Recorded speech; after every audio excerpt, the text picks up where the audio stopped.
네, 계속해서 우리가 지금 주기도문에 담겨 있는 그 은혜들 중에 특히 12절 우리가 지금 계속해서 보고 있는 지금 우리가 6주째 보네요. 지금 이 주제를 오늘까지 6번째 시간으로 보고 있는데, 우리가 우리에게 죄 지은 자를 사하여 준 것 같이 우리 죄를 사하여 주시옵고 라고 하는 이 주제를 가지고 계속 우리는 하나님께서 과연 하나님의 나라를 우리 삶에, 실제 삶에 어떻게 나타내시는지를 주목하며 보고 있습니다. 결국은 이 12절 말씀은 우리가 하나님께 그냥 회개 기도하는 거, 하나님 용서해 주십시오, 이게 회개 기도하는 그 의미에 갇혀 있는 것이 아니라, 하나님께서 이 기도 안에 우리의 삶의 진짜 모습을 드러내고 계시는데, 우리가 이전에 그 내용들을 함께 살펴보았습니다. 그래서 오늘 우리가 좀 주목해야 될, 기억해야 될 내용은 이 12절과 관련돼서 우리의 실제 삶에 하나님의 나라가 실현되는 것은 그저 우리가 종교적인 행위를 하면서 찬송을 부르고 성경을 옆구리에 끼고 다니고 사람들이 봤을 때 야, 저 기독교인이구만, 이렇게 보여지는 게 하나님 나라가 아니라, 두 가지 예수님께서 정해주신 두 가지 이중의 명령을 순종할 때 그 순종의 삶을 통하여 하나님의 나라가 나타난다고 했습니다. 그 첫 번째가 바로 하나님 사랑이고, 그 사랑과 연결되어 무슨 사랑이죠? 이웃사랑. 이게 이제 12절에 연결되어 있는데, 우리가 이 내용들을 오늘 이제 마지막 그 내용입니다. 오늘 그 12절과 관련된 마지막 주제인데요, 이 내용에 대해서 한번 살펴보고자 합니다.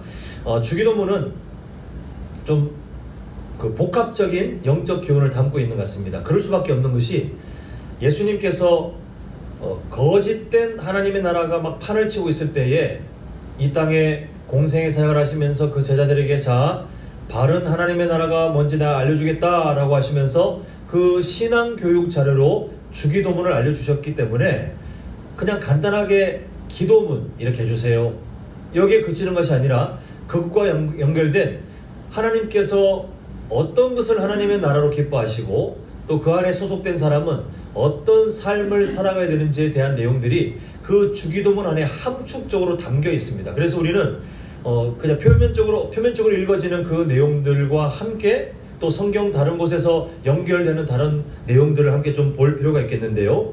자, 그 중에 하나가 바로 우리 화면 한번 보시면 기도의 형식과 약속의 형식이 어떻게 되어 있다고요? 함께 묶여 있어요, 주기도문은. 자, 이걸 한번 설명을 들어보겠습니다. 주기도문이라고 부르죠. 주기도문. 그래서 형식이 어떻습니까? 하나님 이렇게 해주세요, 하나님 이렇게 해주세요, 이렇게 기도문으로 되어 있습니다. 근데 이 기도문이 그저 단순하게 인간이 하나님께 뭔가를 요구하는 것으로 끝나는 것이 아니라, 우리가 이전 시간에 살짝 한번 제가 언급하고 지나갔지만 여기는 연결된 또 하나의 의미가 있는데, 지금 화면에 보고 있는 것처럼 기도의 형식과 함께 내가 이렇게 살아가겠습니다 하나님 라고 하는 약속의 형식도 함께 있다는 것입니다. 자, 그래서 제가 한번 이전 내용들을 통해서 한번 예를 들어보겠습니다. 10절에 보면 나라가 임하시오며 라고 되어 있죠. 하나님의 나라가 임하시기를 원합니다.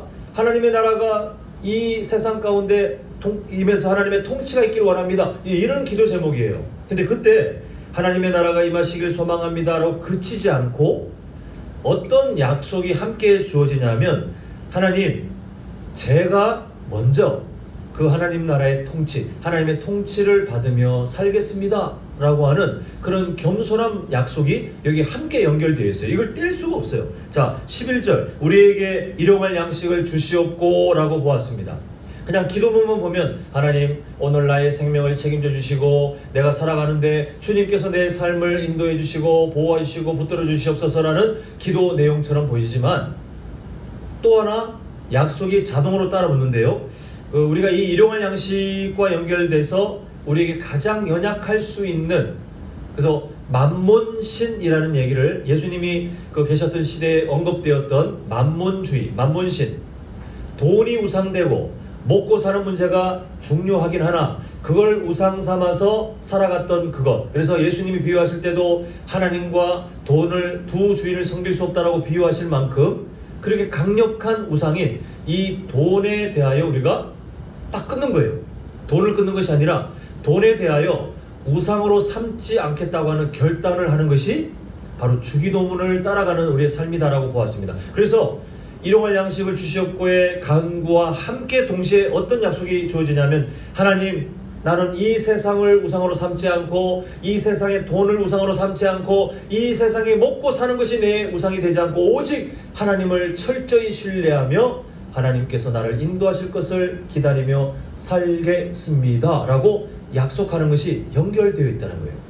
지금 우리가 보고 있는 12절도 마찬가지죠. 이미 12절은 그 내용이 포함되어서 길게 되어 있는데, 하나님 우리의 죄를 용서하여 주시옵소서라고 끝나는 것이 아니라, 우리가 저번에 보았죠. 마치 이게 한글 성경으로 보면 내가 이웃을 용서한 것처럼 하나님 나 용서 한번 해주시죠. 아니면 내가 이웃을 용서해 볼 테니까 이걸 마치 협박하듯이 하나님 나도 용서해 주셔야 됩니다. 이렇게 접근하는 것이 아니라 이게 약속 형태를 갖고 있다라고 했습니다. 그래서 10절과 11절 그리고 직접 그 형태가 드러나는 12절까지 보니까 하나님 나의 죄를 용서하여 주시옵소서라고 기도함과 동시에 우리는 어떤 삶을 약속하냐 하면, 하나님께서 저를 용서하실 그 사랑의 하나님이신 걸 믿습니다. 저도 또한 하나님의 마음을 따라 다른 사람들을 용서하며 살겠습니다. 이게 바로 주기도문 안에 담겨있는 기도의 형식과 약속의 형식이 함께 묶여 있는 것을 우리가 이렇게 한번 이해해 볼 수 있겠습니다. 풀어서 말씀드렸지만 너무 뻔한 이야기 아닙니까? 제가 좀 길게 말씀드렸는데 이걸 나눠보면 되게 쉬워요. 지금 하나님의 나라가 임하기를 원합니다. 그러고는 하나님의 통치를 우리가 거부해요. 이게 말이 안 되는 거예요. 하나님 일용할 양식을 책임져 주시고 내 생명의 주관자 되어 주시옵소서 그러면서 돈을 섬기고 세상의 성공 법칙을 섬긴다? 말이 안 되는 거예요. 하나님 나의 죄를 용서하여 주시옵소서라고 하면서 예수님께서 비유하신 그 내용처럼 다른 사람을 내가 용서하지 않고 내가 받았으면서도 다른 사람을 용서하지 않는 그 이중적인 모습이 있다면 말이 안 되는 거예요. 자동으로 우리가 다 이해되시죠? 이렇게 기도의 형식, 주기도문 안의 기도의 형식은 하나님의 나라를 담고 있는데 이것은 자동으로 우리가 이렇게 살겠습니다라고 하는 당연한 결단과 약속으로 이어질 수밖에 없다는 것입니다. 만약 이름에도 불구하고 맨날 우리가 주기도문을 외우면서 아니면 이 안에 담겨있는 하나님의 말씀들을 머리로 안다고 하면서 정작 그렇게 살아가야 하는 약속에 전혀 관심이 없거나 아니면 약속을 알면서도 그 삶을 부담스러워하고 내가 그 삶을 거부한다면 사실 우리는 가짜 그리스도예요. 가짜 그리스도예요. 되게 무서운 이야기 아니겠습니까? 그래서 우리는 끊을 수도 없고 끊어지지도 않는 이것을 이해를 잘 하셔서 주기도문은 기도의 형식이 담겨 있지만 자동으로 하나님 내가 이렇게 살게요 라고 하는 약속의 형식이 묶여 있구나 라고 이해하시고 우리가 보는 것이 참 좋겠습니다. 근데 이때 절대 오해하지 마셔야 되겠는데 이렇게 하시는 하나님의 마음이 무엇인가 하는 겁니다. 간혹 이런 성도님들이 계세요. 너무 하나님을 경외하다 보니 이게 한쪽으로 너무 치우쳐가지고 하나님 눈치를 보면서 벌벌벌벌 기면서 하나님께서 나를 심판하고 내 잘못을 드러내가지고 하나님이 어떤 벌을 내리시는 그런 분으로 이해하시는 분들은 이 주기도문 내용들이 다 부담이에요. 하나님의 통치를 받으며 살라, 일용할 양식을 주시옵소서라고 하는 것처럼 돈을 섬기지 말고 세상의 성공 법칙을 따라가지 마라, 그리고 용서를 구한다면 너희들도 이웃을 용서해라 라고 하는 그 삶이 사실 우리 삶에 완벽하게 지켜지는 것이 불가능 아닙니까? 그러다 보니 맨날 하나님 눈치를 보는 거예요. 내가 어기면 하나님 나를 어떻게 하지 않을까? 하나님이 나를 어떻게 하지 않을까? 근데 하나님의 마음은 있잖아요. 우리 기억나십니까? 제가 주기도문 첫 시간에 예수님께서 이 주기도문을 알려주시면서 한글 성경에는 이게 첫 말이 아니지만 실제 예수님이 알려주셨던 주기도문의 첫 말은 하나님을 뭐라고 부르라고 그랬죠?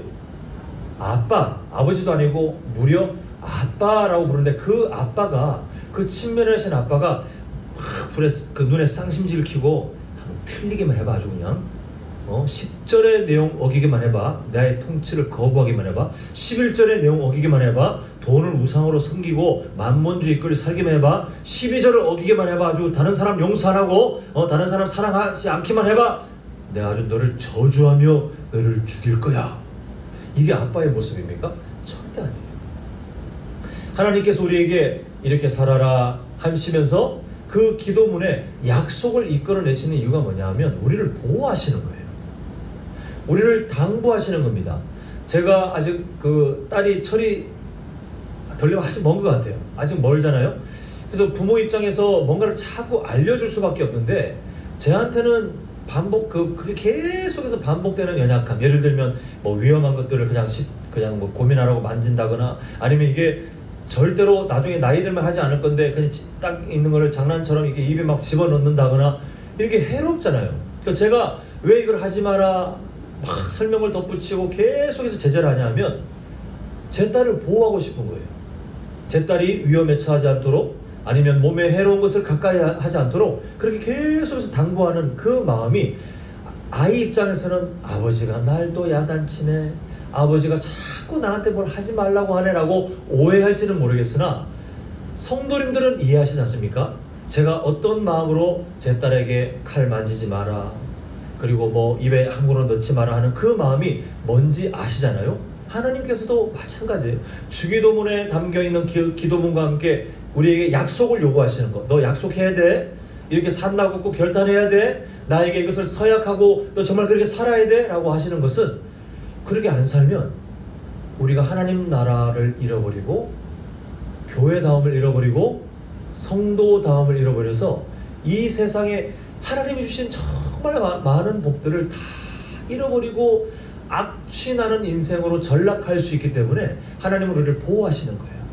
이 약속을 지키고 살면, 이 약속을 바라보고 살아가면 너 그래도 내가 인도하는 그 길을 따라 안전하게 살 수 있을 거야 라고 하시는 그 하나님의 사랑이 지금 담겨 있는 것을 보게 됩니다. 그래서 예수님께서는 이 주기도문을 알려주실 때에 그냥 어떤 문화, 야 너 나의 제자니까 이런 기도 정도는 외우면 좀 고상해 보이지 않을까? 이런 의미로 주신 것이 아니라 정말 어떤 삶을 두고 그 주기도문을 알려주신 건데 그게 뭐냐면 바로 예수님의 제자는 어떻게 살아가는가를 알려주고 싶으신 거예요. 당시에 성경을 보면 좀 재밌는 표현인데 사람들이 막 여러 명 예수님을 따라 다녔죠. 그때 보면 성경이 예수님의 많은 제자들이라고 되어 있지 않고 항상 예수님의 제자들과 무리들이라고 나누어져 있어요. 예수님께서는 제자들에게 승부를 보셨어요. 가급적이면 더 많은 사람들에게 예수님의 그 진리들을, 예수님의 철학을, 예수님의 사상을, 예수님의 그 하나님 나라를 막 가르치시면 얼마나 좋겠습니까? 그런데 예수님은 대중설교를 하긴 하셨지만 십자가를 향해 가까이 가면 갈수록 뭘 하셨냐면 더 좁게 제자들에게 집중하시면서 제자들과 만나시며 제자들에게 승부를 보시는 것을 보게 되는데 그 제자들이 어떻게 살아가야 하는지를 예수님은 이 주기도문을 통해서 꼭 알려주고 싶으셨어요. 그게 뭐냐면 바로 적극적인 그 경건으로 살아가는 것이 바로 하나님 나라를 세우고 예수님의 제자의 삶을 세우고 또한 하나님의 자녀의 삶을 세우는 것임을 알려주시는 것입니다. 당시에 비교되는 사람들이 있었는데 바로 바리새인들이에요. 제가 몇 주 전에 언급을 하긴 했었습니다. 근데 꽤 좀 시간이 지나서 다시 한번 정리를 해드리자면 당시에 바리새인들은 어떻습니까? 내가 유대인 중에 제일 말씀을 잘 순종해. 내가 제일 우리 정결 규례를 잘 따라해. 우리의 전통을 잘 지키고 있어. 자부심이 정말 대단했고 이 사람들이 그게 드리는 노력은 정말이었어요. 정말 진짜였어요. 그래서 우리는 바리새인을 보면 약간 삐딱하게 보고 비웃지만 사실 그들의 삶의 열심, 뭐 예를 들자면 그 불교에 오랫동안 이렇게 정말 전적으로 계셨던 분들 보면 저는 그 삶을 안 살아가서 모르겠는데 새벽에 일찍 일어나서 목욕 재개하고 그 다음에 뭐 예불이라고 하네요. 뭐 그렇게 하는 그 열심이 정말 있다고 그러시더라고요. 참 쉽지 않은 일이잖아요, 그죠? 날이 어떻든 어떤 상태든 늘 새벽에 일어나서 몸을 깨끗하게 하고 그렇게 해서 그 부처에게 어떤 예를 대하는 그 어떤 열심이 있는데 우리가 그 열심은 헛된 것임을 알긴 알지만 그래도 그렇게 드리는 정성은 진짜라는 건 아시겠죠, 그죠? 마찬가지로 바리새인도 그렇게 정결 규례를 지키고 뭐 하는 것 사실 다 헛것이지만 그걸 지키기 위해서 최선을 다하는 그거는 진짜 우리가 어떤 면으로는 좀 본받아야 될 모습인 것 같습니다. 그런데 이 바리새인들이 그렇게 하면서 자기를 드러내요. 드러내는 것뿐만 아니라 유대인들도 바리새인들을 그렇게 인정했어요. 아, 정말 저 사람들 대단한 사람들이야. 그렇게 바리새인들은 민중들에게 인정을 받고 그렇게 세력을 키운 당시의 그런 학파였습니다. 근데 이 사람들이 얼마나 미련하냐면 제가 한번 예를 들어 드리자면 이런 수험생이 있다고 칩시다. 나 의사가 되고 싶어요. 그래? 너 그러면 열심히 공부해봐. 그랬더니 이 아이가 저 학원 다니고 싶습니다. 그래. 어디 학원 다닐래? 미술학원이에요. 의사 되고 싶다는데 얘가 미술학원을 가더니 미술 연습을 해요. 집에 와서도 그림만 계속 그려요. 야, 너 의사 되고 싶다고 하지 않았니? 맞아요. 저는 의사 될 거예요. 반드시 의대 갈 거예요. 그러면서 계속 스케치를 연습하고 색칠하는 걸 연습하고 한다면 우리 성도님들께서 만약에 그런 아이의 이야기를 듣는다면 걔는 진짜 나중에 꼭 의사가 될 거야 라고 생각하시겠습니까? 아니면 좀 불쌍하다 이런 생각이 드시겠습니까? 의사가 된다고 한다면 그 의사가 되기 위해서 통과해야 될 단계에 맞는 과목들을 준비하는 게 맞죠. 바리새인들이 바로 그 미련한 삶을 살았어요. 마치 의사가 되고 싶어요. 근데 정작 의사와 전혀 상관없는 미술 공부하고 있는 사람처럼 하나님의 나라를 우리가 똑같이 꿈꿨어요. 그리고 메시아를 꿈꿨어요. 그 누구보다 그리고 심지어 유대인들 모두가 존경할 만큼 엄청난 열심을 가지고 자신의 삶을 막 힘들 정도로 깎아가면서 그랬던 사람인데 미술 공부하고 있는 것처럼 전혀 하나님의 나라와 맞지 않는 것에 열심을 하나님의 나라와 맞지 않는 것에 최선을 다하는 미련한 삶을 살았어요. 그래서 예수님께서 바리새인들에게 외식하는 자여 라고 하신 그 이유가 뭐냐면 그 인간적인 열심은 진짜이나 하나님의 마음에서 떠나 있는 자기를 드러내며 자기가 그저 그것을 지킨다는 것에 만족하는 전혀 하나님 나라에 어울리지 않는 그런 삶을 살고 있었는데 그걸로는 하나님의 나라를 실현시킬 수 없다는 겁니다. 예수님의 가르침이 그거예요. 너희들이 뭐 안식일에 얼마만큼 밖에 못 간다라는 걸 지켜봐야 그리고 손은 어떻게 닦아야 된다라고 하는 것을 지켜봐야 음식을 뭐 돼지고기를 먹으면 안 되고 뭐 뭘 먹으면 되고 어떻게 해야 되고 또 뭐 앞으로 말씀을 뭐 순종할 때에 어떤 것을 해야 되고 기도는 몇 시에 해야 되고 이런 여러 가지 그 규칙들을 지키는 그 소극적인 경건으로는 절대로 하나님의 나라를 이룰 수 없다고 하시면서 바리새인과 정말 격렬하게 많이 싸우셨어요. 그 사랑의 예수님이 공생의 사역 때 복음서를 보면 진짜 바리새인들이나 종교 지도자들과 열심히 싸우신 이유가 뭐냐면 그 헛된 모습으로 많은 백성들을 미혹하는 삶을 살았기 때문에 그랬다는 것입니다. 결국은 이 바리새인들 아무리 그렇게 해봐야 왜 그들에게 경건이 나타나지 않고 하나님의 나라가 나타나지 않냐면 그렇게 해서 인간의 본성이 인간의 내면이 변화되지 않는다는 겁니다. 음식을 뭘 먹고 안 먹고로 사람이 변화되지 않아요. 안식일에 얼마큼밖에 못 간다. 안식일에 뭘 하지만 안 된다. 이걸 지킨다고 해서 사람이 변화되지 않더라는 것입니다. 결국 우리는 예수님께서 알려주신 것처럼 우리가 오늘날 살아갈 때에 교회를 출석하는 것만으로 우리의 삶이 변화되지 않아요. 우리가 직분을 받았다는 그것만으로 하나님의 나라가 자동으로 실현되는 것이 아닙니다. 우리가 살아가면서 어떤 종교적인 행위, 찬송을 저 사람 참 잘 부르대, 저 사람 정말 기도 열심히 하고 뭔가 기도하는 내용들이 참 괜찮아 보이대, 저 사람 참 성경 많이 읽었다 그러대, 이게 자동으로 하나님의 나라를 우리 삶에 실현시키도록 만드는 어떤 조건이 절대 아니더라는 거예요.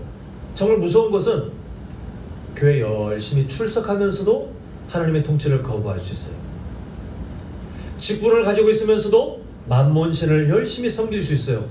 우리가 이웃을 절대로 사랑하지 않고 미워하고 증오하고 무시하고 그렇게 세상의 힘의 원리에 우리가 함께 동승해서 살아가면서도 우리는 하나님께 용서를 구하는 거짓된 이중적인 삶을 충분히 살 위험이 우리에게 있다는 것입니다. 따라서 예수님의 제자로 살아간다는 것은 또 하나님의 나라에 소속되어 산다는 것은, 또 우리가 하나님의 자녀로 이 세상에 살아간다는 것은 그냥 소극적인 경건, 그냥 요렇게 뭐 하면 되겠지, 아니면 요런 규칙을 지키면 되겠지, 뭐 교회 출석을 하면 되겠지, 이게 아니라 적극적인 경건. 오늘 주기도문에 그런 말씀을 드렸죠.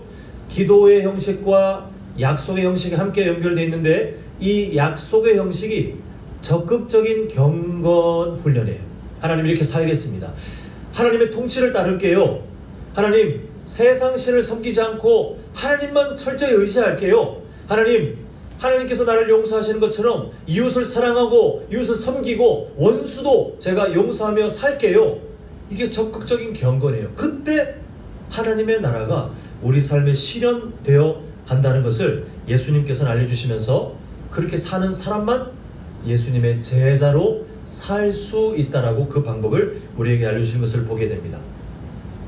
얼마 전에 제가 그런 좀 여론조사를 본 적이 있는데, 세계 각 국가별로, 이제 국가 단위로 그 나라의 사람들이 추구하는 가치관이 무엇인가를 조사했어요. 어느 기관인지 모르겠지만 진짜 여러 나라를 조사하면서 아마 시간이 많이 걸렸을 것 같은데요. 거의 대부분의 나라에서 나에게는 이게 가장 중요합니다 1순위로 언급한 게 뭘 것 같아요? 뭐냐 하면 바로 가족입니다. 가족. 뭐 그냥 충분히 공감될 만한 내용이죠. 그죠? 거의 대부분 나라가, 사실 우리나라 빼고입니다. 우리나라 빼고 다 모든 나라가 당신에게 제일 중요한 게 뭡니까? 라고 했을 때 가장 많이 압도적으로 나온 것이 뭐냐 하면 바로 가족이었어요. 근데 우리나라 사람들만 유일하게 다른 답을 했는데, 뭐냐 하면 바로 물질적인 만족이었어요. 돈이 인생에 가장 중요하다고 대한민국의 현재 철학이 그렇게 정해져서 흘러가고 있다는 것입니다. 이 여론조사가 최근에 나타나기 전에 이미 우리나라의 그 어떤 철학 사조라고 할까요? 사람들의 본능에 대한 분석이 어떻게 되냐면 이렇게 말을 하더라고요. 지금 현재 대한민국은 욕망에 사로잡혀 살고 있는 나라다라고 그렇게 분석을 이미 했고, 그 분석이 마치 진짜인 것처럼 더 드러내기 위해서 여론조사 결과 자체도 우리나라 사람들은 물질의 만족이 가장 고귀한 가치다라고 그렇게 말할 정도로 우리 모두가 이미 그런 본능을, 그런 무의식 속에 그런 욕망을 갖고 살고 있는 게 바로 이 대한민국이 되어버렸습니다. 그러다 보니 이 물질적 욕망이 가장 드러나는 그 현상이 부동산에 대한 과열이래요. 그리고 젊은 사람들로 갈수록 현재 어떤 경제적 상황을 바꾸기 위해서 주식이나 아니면 뭐 복권이나 아니면 그 뭐 가상자산이나 이런 것을 통해서 한 번에 내 인생이 바뀌길 바라는, 그래서 그걸로 막 투자하고 인생을 거기다 전부 다 거는 그런 무모한 모습들도 나타났고, 심지어 어린 아이들의 가치관도 어릴 때부터 나는 돈이 최고예요, 물질적 만족이 최고예요, 어른들이나 가지고 있을 법한 그 말이 어린 자녀들에게 흘러가서 학업이 한 사람의 인격을 만들어내는 과정 아닙니까? 그런데 이미 그게 사라진 지 오래라고 평가해요. 이미 우리나라의 공교육은 무한 경쟁, 더 잘 먹고 잘 살기 위해서 서로 비슷한 또래 사람들과 싸우기 위한 무한 경쟁 사회가 되어버렸다라고 그렇게 지적하고 있습니다. 근데 우리가 다른 사람 말할 것 없이 이런 욕망에 사로잡혀 있는 대한민국의 가장 큰 주범은 사실 만몬신의 마음을 빼앗긴 교회들이 많이 생긴 이유이고, 그리고 예수님을 믿는다고 하지만 예수님이 경고하신 것처럼 돈을 더 사모하고 그리고 물질 만능주의에 빠져있는 많은 목회자와 성도들이 이 한국 사회의 소금과 빛의 역할을 버려버리고 살아가기 때문에, 그 삶 때문에 지금 우리나라가 어찌 보면 병들어 있는지도 모르겠습니다. 근데 한번 상상해 봤으면 좋겠어요.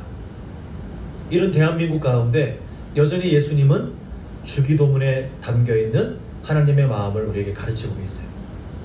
주기도문 안에 담겨있는 하나님의 마음을 그분의 제자들에게 이 시대 현재 대한민국을 살아가고 있는 우리 성도님들처럼 예수님의 제자로 살아가고 있는 사람들에게 이 삶을 가르치고 있습니다. 그러면 우리 그 욕망에 사로잡혀 있는 우리나라에 한번 적용해 봤으면 좋겠는데요.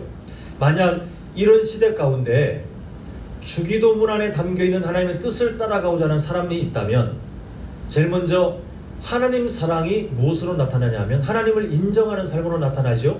그리고 그 하나님을 인정하는 삶은 우리가 보았던 그 11절 말씀처럼 일용할 양식을 주시옵고에 담겨있는 것처럼 하나님, 저는 비록 욕망에 사로잡힌 이 대한민국 속에 그저 잘 먹고 잘 사는 것으로 내 집, 내 건물, 내 땅 이걸 움켜쥐기 위해서 모든 사람이 혈안되어 있고 이걸 자랑하고 이걸 기뻐하고 이런 세상 속에 제가 살고 있지만 하나님, 저는 우상 그 만몬신을 우상으로 섬기지 않고 하나님만 철저히 의지하며 하나님께서 내 삶을 이렇게 인도하시는 것에 감사하며 그렇게 살아가겠습니다. 이제 약속, 기도의 형식이 약속의 형식으로 이어지는 거예요. 그렇게 고백하며 살아간다고 생각해 보십시오. 그런 사람이 1명, 2명, 3명 우리 교회에 늘어나고 또 그런 교회들이 여수시내 점점 늘어나고 그런 교회들이 한국 사회에 점점 늘어난다고 생각해 보십시오. 과연 변화가 없을까요? 우리 대한민국이 정말 그럼에도 계속해서 욕망에 사로잡힌 사회로 이대로 자녀들에게까지 그 어두운 분위기가 계속해서 답습될까요? 아니요. 주님께서 원하시는 변화가 그렇게 꿈꾸며 약속을 하나님 앞에 드리며 살아가려고 몸부림치는 그 한 사람의 삶에서부터 시작하여 이 욕망에 사로잡혀 있는 대한민국 가운데 주기도문 안에 담겨있는 하나님의 나라, 하나님의 마음, 그 예수님의 제자의 삶을 만들어가는 사람을 통해서 우리나라는 변화되게 되어 있어요. 근데 이때 그렇게 약속을 하지만 완벽하게 지킬 수 있겠습니까? 우리는 그렇지 않잖아요. 그죠? 하나님, 만몬신을 섬기지 않고 우상 숭배에 빠지지 않고 제가 오직 하나님을 철저히 신뢰하겠습니다 라고 아무리 우리가 약속을 해도 우리는 또 어떤 면에서 실수하고 실패하고 우리는 또 그 약속과 다른 삶을 잠시지만 자꾸 그렇게 살아갈 거예요. 여전히 남아있는 죄의 습관들을 향해 살아갈 겁니다. 그때 우리는 뭘 하죠? 그냥 에이 뭐 내 인생 어차피 이렇게 된 거 맨날 해도 실패고 그냥 나는 망한 존재인가 봐 하시겠습니까? 아니면 그때마다 민감하게 자신을 돌아보며 하나님 앞에 정말 진심 어린 회개의 자세로 나아가시겠습니까? 우리는 당연히 회개기도 할 거예요. 12절에 그게 하나님, 저를 용서하여 주시옵소서. 그렇게 하나님께 회개기도하면서 내가 하나님을 인정하고 하나님을 다른 그 어떤 세상의 만몬신보다 돈보다 이 욕망에 사로잡힌 대한민국의 어떤 강력한 그 철학의 어떤 사조보다 더 존중하며 하나님을 인정할 때에 나는 늘 실패하나 그러나 하나님, 저를 용서해 주시옵소서, 저를 도와주시옵소서라고 우리가 겸손히 회개 기도하며 나아갈 때 그때 하나님께서 우리에게 순종할 힘을 주시는 거예요. 네, 여러분 아까 12절 기억하시죠? 기도 형식은 항상 뭐랑 묶여 있다고요? 약속의 형식. 하나님, 저 또 이렇게 실패했어요. 하나님, 또 저 부족했어요. 하나님, 저를 용서해 주시옵소서. 동시에 어떤 약속이 주어집니까? 하나님, 저를 용서해 주시는 것과 같이 저도 다른 사람을 용서하고 다른 사람을 섬기고 다른 사람에게 예수님의 사랑을 나타내며 살겠습니다라고 약속을 하고 사는 것이 주기도문의 마음을 잘 따라가는 사람이에요. 그렇게 다른 사람을 이해하며 다른 사람을 섬기기로 하나님의 약속, 그 용서를 사모하고 신뢰하는 사람이 자신의 삶 가운데, 가정 가운데, 또 직장과 사업장 속에, 또 교회 가운데 그 사람이 먼저 다른 사람에게 그리스도의 향기를 나타내고 원수 같은 사람에게도 예수님의 그 사랑을 선보이며 섬길 때에 그곳에 변화가 있을까요, 없을까요? 변화가 일어나게 되는 것이 예수님께서 말씀하신 겨자씨 비유예요. 미약합니다. 정말 미약하지 않습니까? 이 대한민국의 욕망에 사로잡힌 사람들이 너무너무 많아서 진짜 어떻게 할 수가 없대요. 어떻게 답을 찾아야 될지 모르겠대요. 그런데 예수님께서는 이미 답을 주셨어요. 예수님 믿는 사람들이 정신 똑바로 차리고 하나님 사랑하는 삶을 약속하며 또 그 연약한 삶 속에 용서를 구하면서 동시에 약속의 형식을 담아 하나님, 제가 용서를 받으니 다른 사람을 용서하겠습니다. 그렇게 하나님 사랑과 이웃 사랑이 연결되어서 우리가 가정에서, 직장에서, 사업장에서, 교회에서, 세상 곳곳에서 그렇게 몸부림치며 우리가 그렇게 적극적인 경건의 삶을 살아가면 누가 일하시는 거예요? 하나님이 일하시는 거예요. 지금까지 하나님께서 이 세상 가운데 복음을 드러내셨고, 이 세상 가운데 하나님의 나라가 확장되게 하셨던 하나님의 일하시는 방식이 바로 거기에 있어요. 우리가 생각하기에는 너무 뜬구름 잡는 것 같고, 우리가 생각하기에는 그렇게 하기엔 지금 너무 늦은 것 같기도 하고, 우리가 뭐 그렇게 산다고 해서 이 지역이, 이 여수가 바뀔까, 이 대한민국이 바뀔까 그렇게 생각될지 모르겠지만, 하나님은 제일 처음에 어부 몇 명, 여인 몇 명, 그들에게 이 삶을 알려주셨고, 이 삶을 따라간 소수의 사람들이 예수님께서 승천하신 다음에 초대교회를 이루며 정말 그렇게 살아갔더니, 분명히 연약한 점이 있었지만 그렇게 하나님 나라를 실현하기 위해서 몸부림치며 살아갔더니, 예수님께서 말씀하신 것처럼 그 유대주에 사로잡혀 있던 사람들을 통해 사마리아의 복음이 전해지고, 그 유대주에 사로잡혀 있던 사람들을 통해서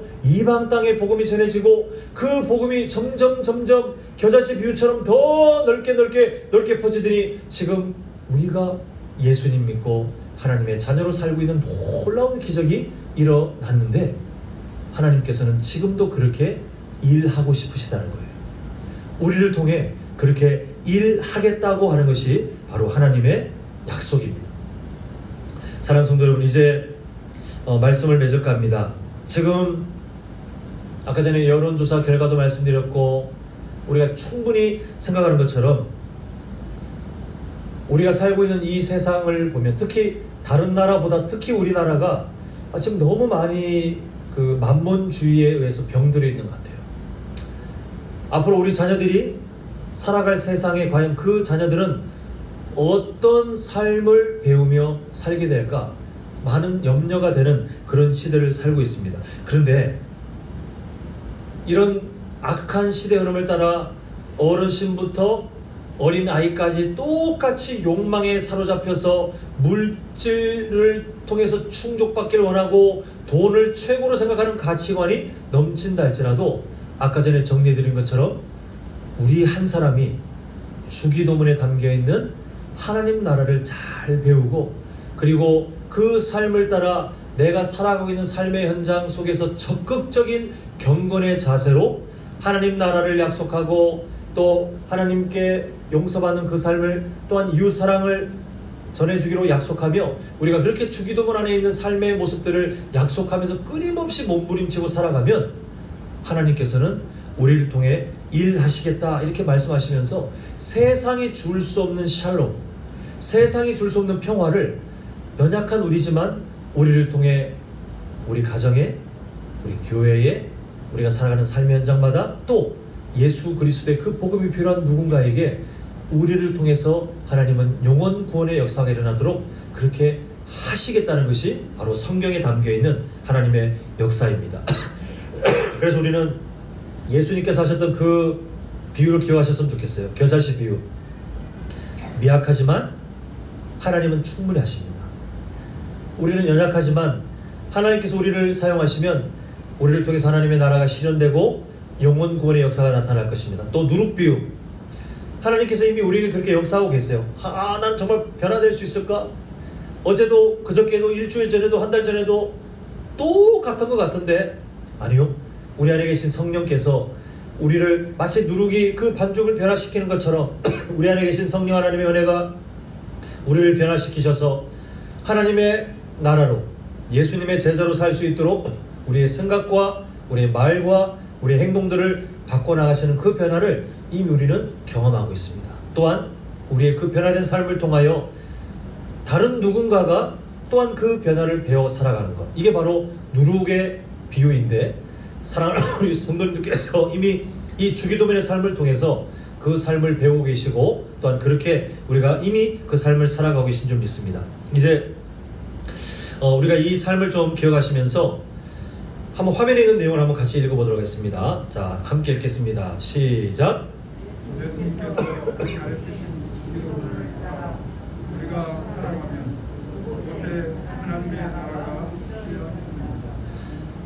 우리가 있는 가정이 혹시라도 깨어져 있는 가정이라 할지라도, 우리가 속해 있는 가정이 아직 예수 그리스도를 믿지 않는 가족들이 있는 복음의 현장이라 할지라도, 아니 우리가 지금 살아가고 있는 삶의 현장마다 고난의 자리가 있든 아니면 막막한 어떤 삶의 그 앞으로의 길이 있든, 또 금방 말씀드린 것처럼 좀 넓은 눈으로 봤을 때 이 말세 때 정말 어떻게 살아야 될지 우리가 어떻게 정말 과연 이 시대를 감당해야 될지 걱정된다 할지라도 정답은 단순해요. 내가 바로 나부터 주기도문 안에 담겨있는 하나님의 마음을 따라갈 때 바로 그곳에서 뭐가 실현됩니까?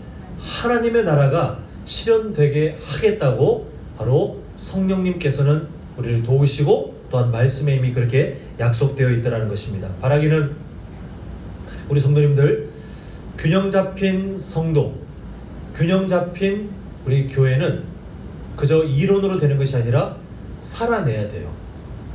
정말 우리의 삶에서 그 삶을 살아내야 되는데, 성도님께서 지금까지 전혀 그 삶과 무관하게 살다가 오늘 수요일 저녁 예배에 나와가지고 살아내십시오라고 하는 것이 아니라 이미 하나님께서 예수님의 십자가 사랑을 통하여 구원하신 것은 그 삶을 시작하신 거예요. 그리고 오늘까지 오셨다는 것은 우리가 아직 부족하긴 하나 그렇게 하나님 나라를 실현하기 위해서 우리를 인도하신 그 하나님의 인도를 따라 살다가 오늘 함께 믿음의 공동체와 예배하는 거예요. 내일은 어떤 삶입니까? 우리가 지금까지 살아왔던 그 삶을 그대로 사명을 이어받아서 하나님의 나라를 실현하기 위해서 우리는 또 내일을 살아가고 그 다음 날을 살아가고 또 일주일을 살아가고 한 달을 살아가면서 하나님이 주신 그 생명 안에 우리가 최대한 적극적인 경건 생활을 통하여 하나님의 이 뜻들을 이루어가는 것이 바로 우리의 일생입니다. 바라기는 우리 성도님들, 살아가는 삶의 형태는 다르지만 우리의 사명은 동일합니다. 우리 성도님들 계신 가정과 또 직장과 사업장이 또 계시는 그 삶의 형편이 하나님 나라를 실현하고자 소망하시는 우리 성도님 한 분 때문에, 또 하나님을 사랑하고 이웃을 사랑하고자 하는 그 당연한 통치 원리에 순종하기 위해서 몸부림치는 우리 성도님들 때문에 바로 그것이 하나님의 나라가 나타나는 기적의 현장, 은혜의 현장이 될 수 있기를 간절히 소망합니다.